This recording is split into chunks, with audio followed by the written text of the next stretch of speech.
Morning to everybody. I want to speak about William Golding's literary life and the importance of the Lord of Flies. And William Golding was an English writer, novelist, and playwright who is famous for his remarkable books. He was born on 19th September in 1911 in Cornwall, England, in the family with intellectual background, and his father was school teacher. And first of all, he studied at Oxford University, especially focusing on science before starting his attention to writing.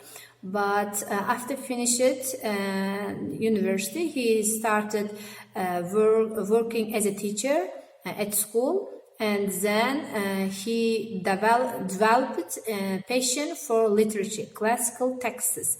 And Golding grew up in England, and he fought World War II, and he saw a lot of things which made by people, and he realized how people can be cruel to each other, and this kind of experiences made him think about to write stories on the theme human nature and civilization, conflicts between people and their behaviors. So he wrote a lot of masterpieces, including The Spire, The Lord of Flies, and Inheritors.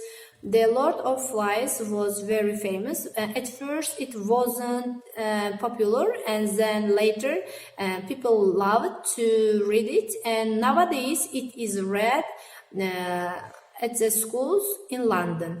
So this book is about young boys who stuck on one island and didn't know what to do, and behaved wildly, and there is no one to say what to do them. And Golding's main idea of this book is and to show people's goodness and their bad things to each other. Writer's Friend's work, Lord of the Flies, takes place on an unnamed in tropical island in the Pacific Ocean during the fictional World War around the year 1950s. The boys arrive on the island when an airplane that was presumably evacuating them crashed. The moment of their arrival, the boys began destroying the natural harmony of the island.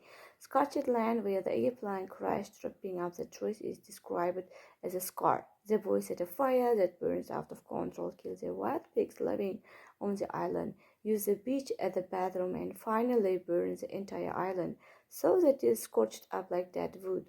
Also, the boys initially rejoice at the adventure they will have on an island, saying it's withered.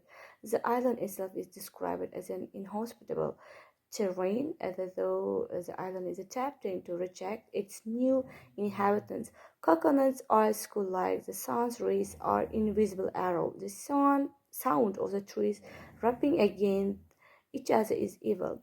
The natural world is violent, impartial to the civility and order of human life, as evidenced when the tide claimed the brutalized bodies of Simmons and piggies. Good afternoon, everyone, and I'm going to continue the setting of The Lord of the Flies by William Golding's symbolism of the setting and how the setting evolves with the plot. At first, the beach is where the boys try to be good and get rescued, but as things get worse, the jungle becomes their scary playground where they act as wild. The mountain with its fire starts as their hope, but they forget about it as they get meaner. The calm part of the ocean doesn't matter anymore as they fight. So the island stays the same, but what it means changes as the boys change. And the setting in Lord of the Flies does not physically change much, but how the boys interact with it dramatically evolve alongside the plot. Initially, the beach represents hope and the possibility of rescue and civilization. The boys attempt to establish order there. As the plot progresses and their attempts as civilization fall, the forest becomes increasingly important. It's where they hunt, where savage takes root, and where the true nature of the boys unfolds. The mountain top, initially a symbol of hope, becomes less important as the boys lose focus on rescue, and the lagoon, initially a potential source of peace and escape, and the island's different locations become associated with different stages of the boys' moral decline, reflecting their internal transformation rather than any physical alteration of the island itself. And here the island's importance to the novel is multifaceted. They are such as microcosm of the world, symbol of isolation, setting the stage of conflict, symbol of nature's indifference, and a testing ground for human nature. In short, the island in Lord of the Flies is not merely a backdrop, it is an active participant in the story, shaping the boys' experience and serving as a powerful symbol of the complexities of human nature.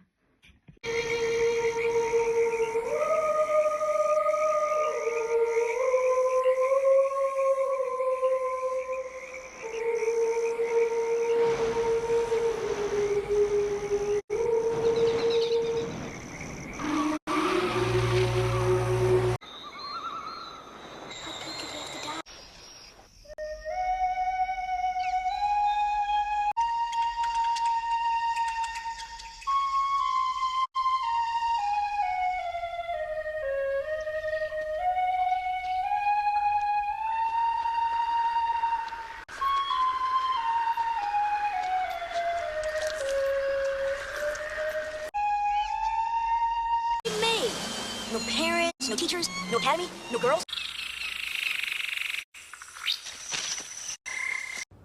Hi everyone. Describing location is my part. Location of the novel is island. The island setting is essential to the story's meaning. It serves as both a real place and a symbol. The isolation of the island strips away the boys' connection to society, forcing them to rely on their instincts.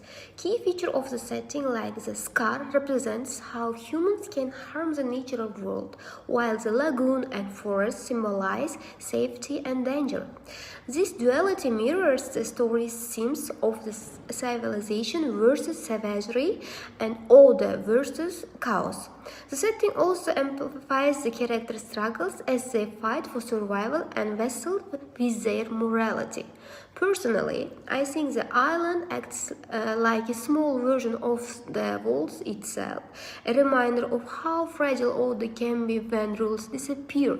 Its detailed description pulls us into the story and make us feel the heat, the tension, and the wildness of the place. The setting isn't just a part of the story, it drives its themes and conflicts, making it one of the most powerful elements of the novel. In short, Golding's allegorical novel reflects the inner state of the humanity in a time when the world is torn apart by the threat of nuclear war.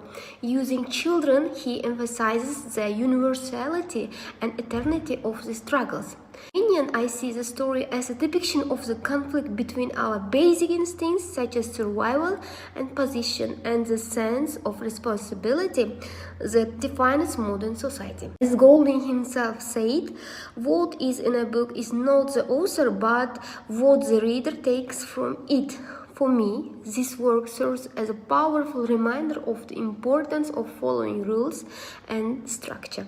It shows that giving into uncontrolled desires can have disastrous consequences. The novel challenges us to reflect on our own values and the delicate balance between freedom and order in any society.